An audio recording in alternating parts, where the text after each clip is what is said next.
Welcome to Cover Day 88. And today we're going to begin reading in 2 Samuel chapter number 14. I hope you have your Bibles out and are ready to go here this morning. Now Joab, the son of Zeruiah, perceived that the king's heart was toward Absalom.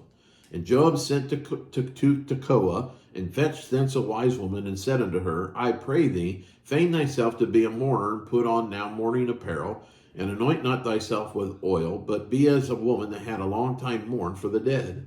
And come to the king and speak on this manner unto him. So Joab put the words in her mouth. And when the woman of Tekoa spake to the king, she fell on her face to the ground and did obeisance, and said, Help, O king. And the king said unto her, What aileth thee?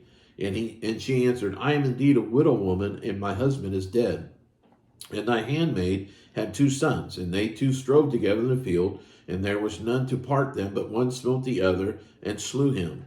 And behold, the whole family is risen against thine handmaid, and they said, Deliver him that smote his brother, that we may kill him for the life of his brother whom he slew, and we will destroy the heir also. And so they shall quench my coal which is left, and shall not leave to my husband neither name nor remainder upon the earth. And the king said unto the woman, Go to thine house, and I will give charge concerning thee. And the woman of Tekoa said unto the king, My lord, O king, the iniquity be on me and on my father's house, and the king and his throne be guiltless. And the king said, Whosoever saith aught unto thee, bring him to me, and he shall not touch thee any more. Then said she, I pray thee, let the king remember the Lord thy God, that thou wouldest not suffer the revengers of blood to destroy any more, lest they destroy my son. And he said, As the Lord liveth, there shall not one hair of thy son fall to the earth. Then the woman said, Let thine handmaid, I pray thee, speak one word unto my lord the king. And he said, Say on. And the woman said, Wherefore then hast thou thought such a thing against the people of God? For the king doth speak this thing as one which is faulty, in that the king doth not fetch home again his banished. For we must needs die, and are as water spilt on the ground, which cannot be gathered up again. Neither doth God respect any person, yet doth he devise means, and that his banished be not expelled from him. Now therefore that I am come to speak of this thing unto my lord the king, it is because the people have made me afraid. And thy handmaid said, I will not speak unto the king. It may be that the king will perform the request of his handmaid. For the king will hear to deliver his handmaid out of the hand of the man that would destroy me and my son together out of the inheritance of God. Then thine handmaid said, The word of my lord the king shall now be comfortable, for as an angel of God, so is my lord the king to discern good and bad. Therefore, the Lord thy God will be with thee. Then the king answered and said unto the woman, Hide not from me, I pray thee, the thing that I shall ask thee. And the woman said, Let my lord the king now speak. And the king said, Is not the hand of Joab with thee in all this? And the woman answered and said, As thy soul liveth, my lord the king, none can turn to the right hand or to the left from aught that my lord the king has spoken. For thy servant Joab hath bade me, and he put all these words in the mouth of thine handmaid. To fetch about this former speech hath thy servant Job done this thing. And my Lord is wise according to the wisdom of the angel of God to know all things that are in the earth. And the king said unto Joab, Behold now, I have done this thing. Go therefore, bring the young man Absalom again. And Joab fell to the ground on his face and bowed himself and thanked the king. And Joab said, Today thy servant knoweth that I have found grace in thy sight, my lord, O king, and that the king hath fulfilled the request of his servant. So Joab arose and went to Geshur and brought Absalom to Jerusalem. And the king said, Let him turn to his own house, and let him not see my face. So Absalom returned to his own house, and saw not the king's face. But in all Israel there was none to be so much praised as Absalom for his beauty. From the sole of his foot even to the crown of his head, there was no blemish in him. And when he pulled his head, for it was at every year's end that he pulled it, because the hair was heavy on him, therefore he pulled it. He weighed the hair of his head at 200 shekels after the king's weight. And at Absalom there were born 3 sons and 1 daughter, whose name was Tamar. She was a woman of fair countenance. So Absalom dwelt 2 full years in Jerusalem, and saw not the king's face. Therefore Absalom sent for Joab to have sent him to the king, but he would not come to him. And when he sent again the second time, he would not come. Therefore he said unto his servant, See, Joab's field is near mine, and he hath barley there. Go and set it on fire. And Absalom's servant set the field on fire. Then Joab arose and came to Absalom unto his house, and said unto him, Wherefore have thy servant set my field on fire? And Absalom answered Joab, Behold, I sent unto thee, saying, Come hither, that I may send thee to the king to say, Wherefore am I come from Geshur? It had been good for me to have been there still. Now therefore let me see the king's face, and if there be any iniquity in me, let him kill me.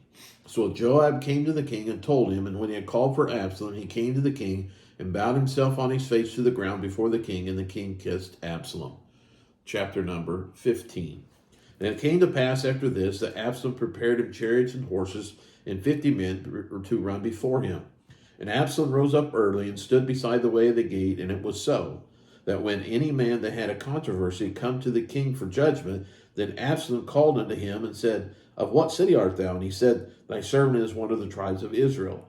And Absalom said unto him, See, thy manners are good and right, but there is no man deputed of the king to hear thee. Absalom said, Moreover, oh, that I were made judge in the land, that every man which hath any suit or cause might come unto me, and I would do him justice. And it was so that when any man came nigh to him to do him obeisance, he put forth his hand and took him and kissed him. And on this matter did Absalom to all Israel that came to the king for judgment. So Absalom stole the hearts of the men of Israel. And it came to pass after 40 years that Absalom said unto the king, I pray thee, let me go and pay my vow which I have vowed unto the Lord in Hebron. For thy servant vowed a vow while I abode at Geshur in Syria, saying, If the Lord shall bring me again indeed to Jerusalem, then I will serve the Lord.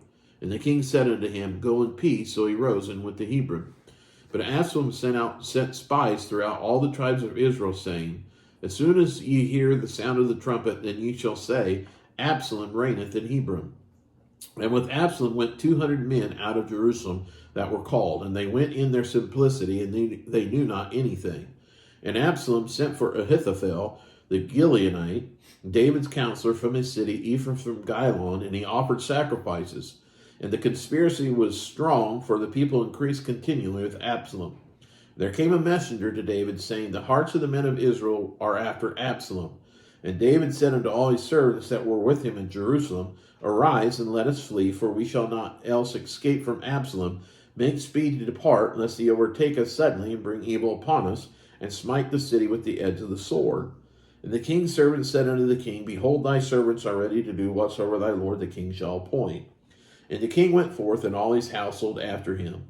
And the king left 10 women, which were concubines, to keep the house. And the king went forth, and all the people after him, and tarried in a place that was far off. And all his servants passed on beside him, and all the Cherethites, and all the Pelethites, and all the Gittites, 600 men which came after him from Gath, passed on before the king.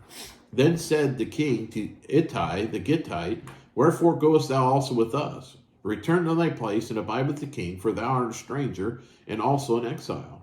Whereas thou camest but yesterday, should I this day make thee go up and down with us? Seeing I go whither I may return thou, and take back thy brethren, mercy and truth be with thee. And Ittai answered the king and said, As the Lord liveth, and as my lord the king liveth, surely in what place my lord the king shall be, whether in death or life, even there also will thy servant be. And David said to Ittai, Go and pass over. And Ittai the Gittite passed over, and all his men, and all the little ones that were with him.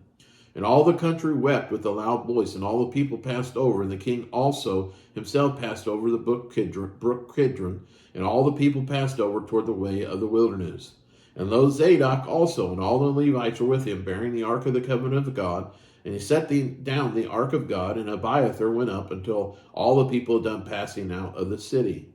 And the king said to Zadok, Carry back the ark of God into the city. If I shall find favor in the eyes of the Lord, he will bring me again, and show me both it and his habitation.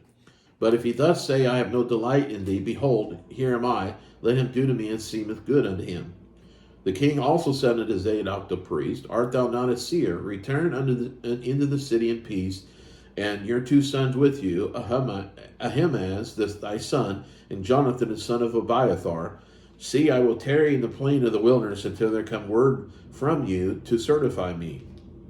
Zadok, therefore, and Abiathar carried the ark of God again into Jerusalem. They tarried there.